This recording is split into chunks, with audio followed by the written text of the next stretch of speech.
Alright, troopers, welcome back to the channel today, and today we'll be going over some Brickheads from Republic Bricks. We have 6 of them in front of me, starting on the left, going towards the right. We have the Django Fett Brickhead, the Gar Saxon Brickhead, Admiral Yularen Brickhead, the Emperor Palpatine Brickhead, the Death Trooper Brickhead, and the Cal Kestis Brickhead. And for all of these, except Cal Kestis, have the minifigure of each Brickhead in front of them. Just kind of to show what it looked like in brickhead form versus minifigure form. And then I'll talk a little bit about them individually in just a minute. And starting off with Django Fett, of course. And yeah, just brief thoughts of them real quick. Personally, not the biggest fan of brickheads in general.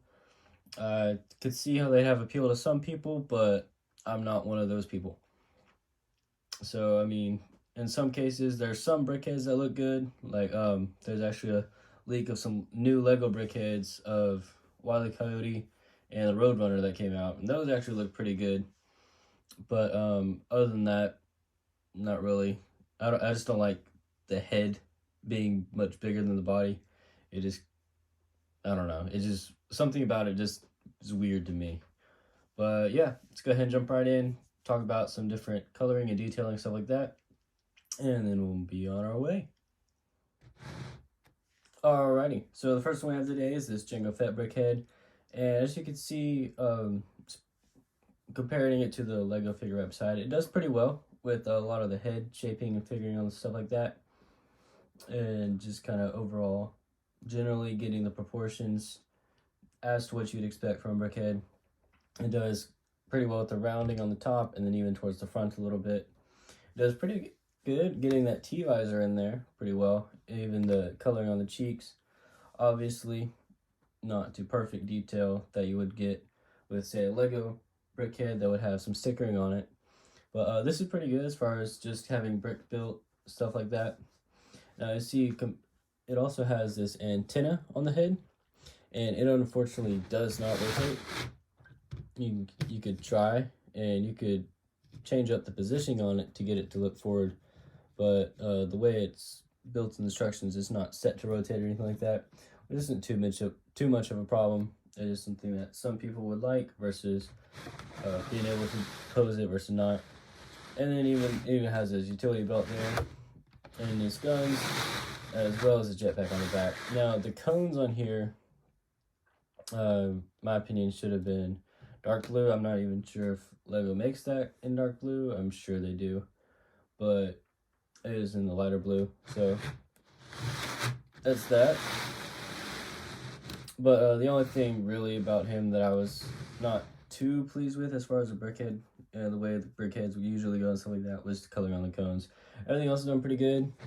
Had this little stand with it that it came with, and even the bottom looks pretty good. You can see it's kind of wrapped around the utility belt all the way at the bottom and stuff like that. Yeah, so that one's pretty good. Let's move on to the next one.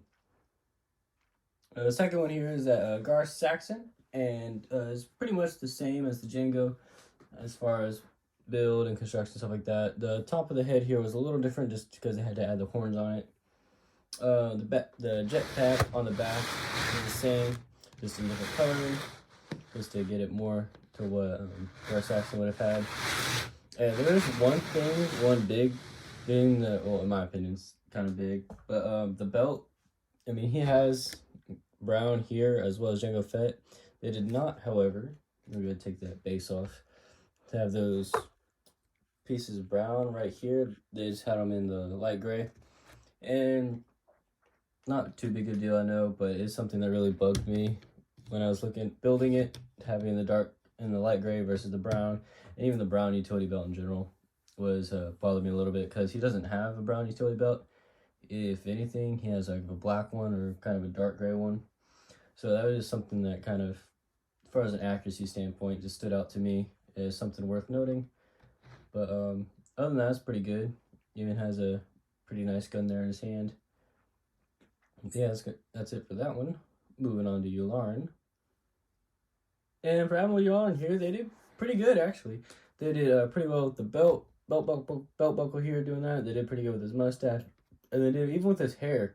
And I don't know if you'll remember or not, but he has his hair comes down Actually, just like the Lego figure here, it comes down to kind of like almost a point down in the middle of his forehead with the hair receding on both sides, which they actually did pretty good replicating here on the Lego figure. And then even on the ears, they had the ears with the hair coming down around it with the ears sticking out, which is pretty interesting, but also accurate. And also his rank insignia, they did okay with it. It could have been bigger, I guess you could say, or some people would have probably considered doing it a little differently. Is like, for instance, maybe using a plate, like two different plates to get it a little wider right there, because the on his chest, and I'll bring it up a little closer. His rank insignia is the 3 red dots and then the 3 blue dots, just right there across his chest. And so he could have done that. It would have been a lot harder, I guess, in some ways to fit in versus doing it like the way they have it. But the way they have it works fine as well too. It's as far as positioning, it's pretty well centered on where it would be. It's just not as wide or whatever you would want to say for it.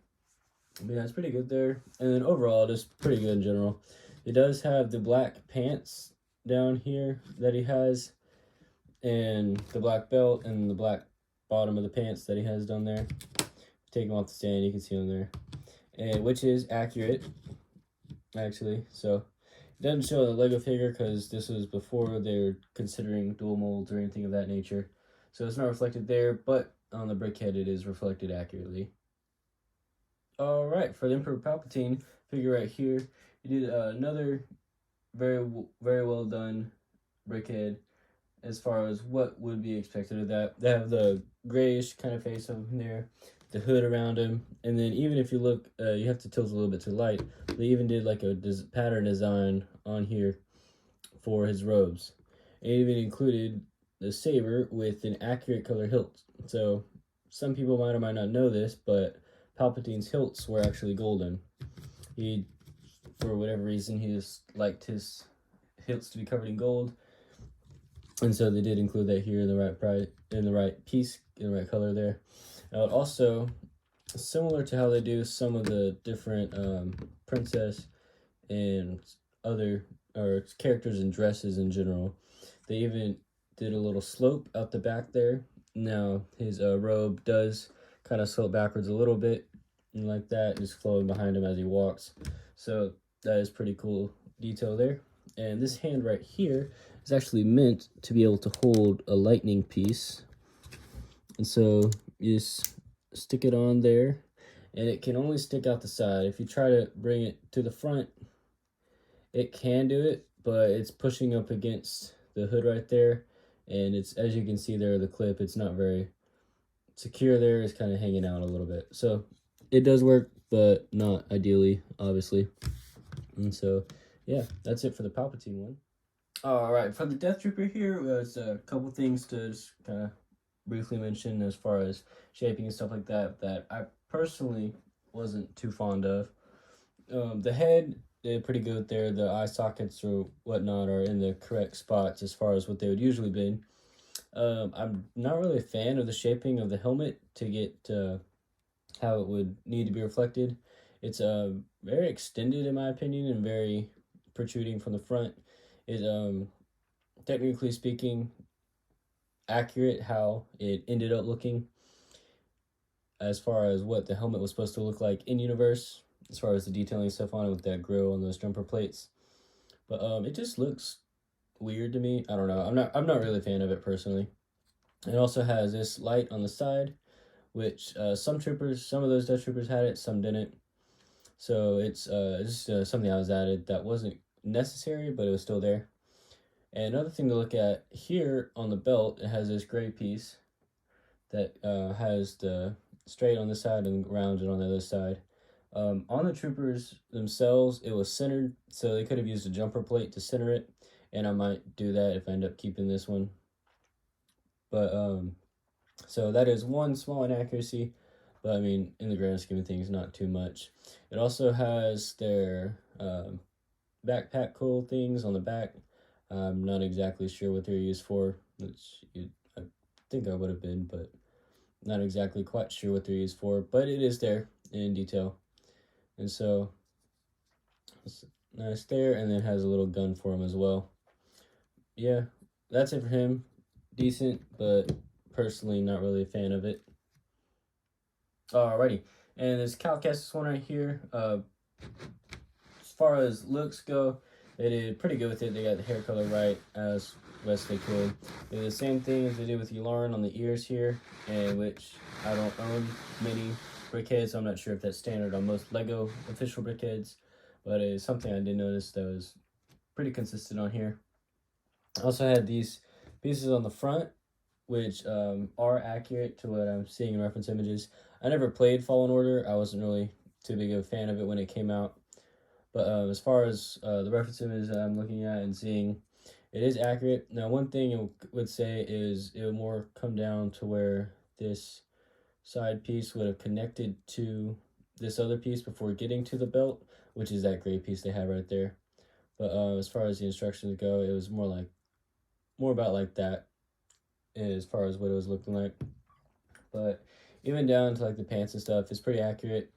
Sleeves, accurate coloring right there, because that 1x2 tile is supposed to be his entire arm, with the 1x2 plate there with that clip being his hand and stuff. So it did not come with a lightsaber, so take that for what you want. But yeah, I mean, that's about it. There's you can see right there, insides is built with some pink bricks, and I'll actually go ahead and take that off real quick to show you. Yes, a lot of these use pink bricks on the inside. Just kind of easier to get, I assume. But yeah, and then you cover it with that, and as you can see, it is still somewhat visible, but not too much. Yeah, so that's it for him, and no minifigure to compare it to, of course. So yeah, that's all 6 of these Brickheads. Some of them better than others, in my opinion, and in some others as well. Still, personally, not the biggest fan of Brickheads in general. Some of these I will keep just because I like the characters. Like, for instance, Yularen, I'll keep. One of my more favorite Imperial officers. Just not really any grounded reasons. Just I like him. He looks cool. Stuff like that. That's more really why I like him. But also probably Gar Saxon, Django Fett, and Emperor. I'll probably keep those as well, and either give away or sell the other two. But yeah, that is just my thoughts on the Brickheads. If you like it, cool. If not, also cool. Plan on doing a review of that Coruscant gunship on Friday. So excited for that. Gotta get that out. Be a fun one. The guy that I bought it from actually no longer in business, which I'll get into more detail in that video. But yeah, I hope you liked the video, guys, and I shall see you all on Friday.